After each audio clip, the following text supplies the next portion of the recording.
Bienvenue sur votre chaîne préférée, Akhbar al-Bled de Hassan Atlemsan. Bonne fin d'année 2023 et bonne année 2024 à tous les abonnés de la chaîne Akhbar al-Bled de Hassan Atlemsan, marocains, algériens,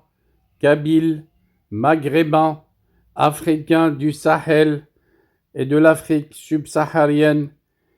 et tous les abonnés à travers le monde entier, y compris le Canada. Je m'excuse si vous avez beaucoup de bruit à côté de moi. Tout le monde fête la fin de l'année et tout le monde se prépare au festin. Chacun sa spécialité. Chez moi, il y a un festin amazigh,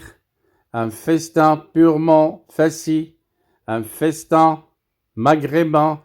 et bien entendu un festin à l'européenne avec le gâteau du Nouvel An. Je reviens à notre sujet pour cette dernière soirée de l'année 2023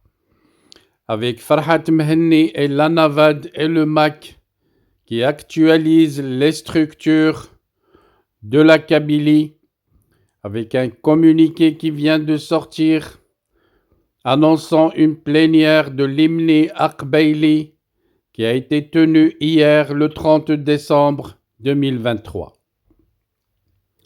À l'ordre du jour, les parlementaires kabyles ont examiné, amendé et adopté le décret portant création de l'Himni Akbaili pour l'adapter aux exigences de l'heure et aux conditions actuelles d'organisation et du fonctionnement du Parlement kabyle. Aussi, le président et le vice-président de la commission mixte chargée du recueil des candidatures pour l'Himni Akbaili ont présenté un large exposé sur les travaux de la commission depuis son installation le 13 décembre 2023. Je rappelle qu'un appel a été lancé pour tous les Kabyles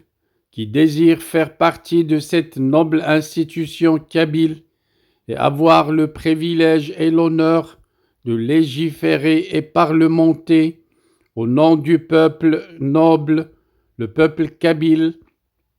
de faire acte de sa candidature. L'institution législative kabyle qui demeure totalement mobilisée pour accompagner l'Anavad, le gouvernement provisoire kabyle, pour d'une part réunir les conditions nécessaires pour l'organisation d'un référendum sur l'autodétermination du peuple kabyle et d'autre part, bien entendu, sensibiliser les différents gouvernements des pays démocratiques et les diverses instances internationales sur la situation des prisonniers politiques kabyles et la situation de guerre imposée au peuple kabyle par l'État colonial des Caporaux, l'État algérien, à travers l'opération Zéro Kabyle, où l'ensemble des citoyens et citoyennes kabyles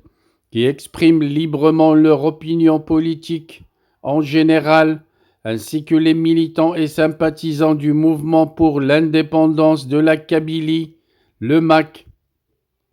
qui luttent pacifiquement et dans le respect du droit international pour l'organisation d'un référendum sur l'autodétermination de la Kabylie, sont classés arbitrairement et en opposition totale aux principes du droit et des différents pactes et conventions internationales portant sur le respect des droits de l'homme en qualité de terroristes. Cet état de fait n'empêchera pas les Kabyles de continuer leur combat pacifique pour l'indépendance de la Kabylie, selon le communiqué, et dans ce sens, le gouvernement de l'État colonial algérien sera amené d'une manière ou d'une autre, et dans un avenir très proche, à se rendre à l'évidence que la solution à la question kabyle ne sera que d'ordre politique, et le plus tôt sera le mieux pour qu'enfin la Kabylie indépendante et l'Algérie puissent reconstruire leurs relations sur la base d'un respect mutuel et d'une coopération fructueuse pour permettre aux deux peuples frères kabyles et algériens de vivre en paix et en conformité à leurs aspirations et intérêts réciproques, conclut. Et le communiqué termine par Kabylie, unissons-nous le pour 31 l'indépendance décembre de 2023. Akhbar el-Bled manifeste sa solidarité et son soutien au peuple kabyle et aux jeunes kabyles incarcérés et condamnés à mort. Et ce soutien et cette solidarité restera sans faille jusqu'à ce que liberté leur soit rendue et jusqu'à liberté soit rendue au peuple kabyle pour qu'il puisse décider de son sort et pourquoi pas accéder à son indépendance. Encore une fois, je m'excuse pour cette ambiance bruyante chez moi à l'occasion de la fête de la fin de l'année et du nouvel an qu'on va accueillir dans quelques heures, exactement dans 3 heures. Nous allons accueillir 2024. Mes meilleurs vœux à vous tous, à tous les abonnés de Akhbar el-Bled de Hassan Atlemsan à travers le monde et particulièrement, bien entendu, tous les Marocains, tous les Algériens et tous les qui Kabyles, j'espère l'accès à l'indépendance en cette année 2024.